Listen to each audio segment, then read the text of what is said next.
Hello అండి. ఇప్పుడు నేను చూపిస్తున్న ఐటెమ్స్ కొందరికేమో చాలా ఇష్టము. అంటే మంచి డెలికసీస్. ఇవి తినని వాళ్ళకి మాత్రం ఇవంటే చాలా కొందరైతే అసహించుకుంటారు గూడండి. ముఖ్యంగా దీని వాసన అది. ఇవేంటంటే ఎండు రొయ్యలు, ఎండు చేపలు, ఉప్పు చేప. అయితే ఇవి ఊరు నుంచి మచిలీపట్నం నుంచి తెప్పించాము. వీటిని మొత్తం ఇప్పుడు శుభ్రం చేసి స్టోర్ చేసి పెట్టాలన్నమాట.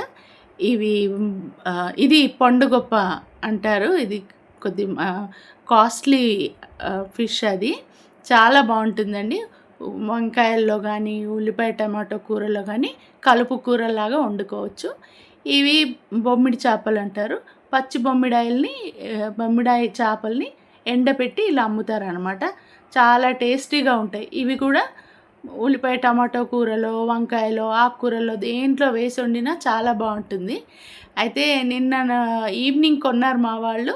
ఆ షాప్ వాళ్ళు చూడండి చక్కగా పెద్ద పెద్ద కట్టలు పుదీనాతో ప్యాక్ చేసి ఇచ్చారనమాట, ట్రైన్లో వాసన రాకుండా. యూజువలీ కరివేపాకు కానీ పుదీనా కానీ ప్యాకింగ్లో వేసి ఇస్తారనమాట.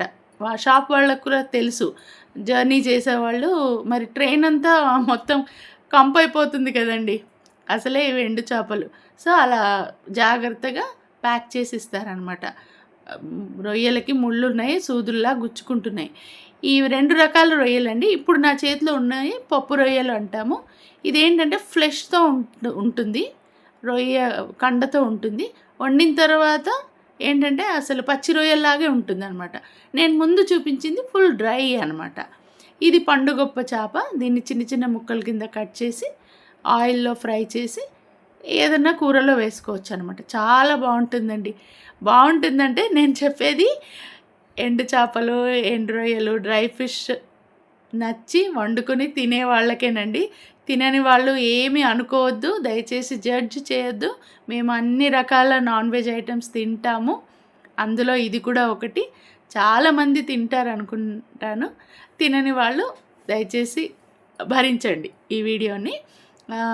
సో ఇలాగనమాట. ఇది ఒక కట్ట పావు కేజీ అంటండి. సో 4 కట్టలు కేజీ కింద తెచ్చారు. అయితే వీటిలో వేస్టేజ్ అంతా పోతుందిలేండి.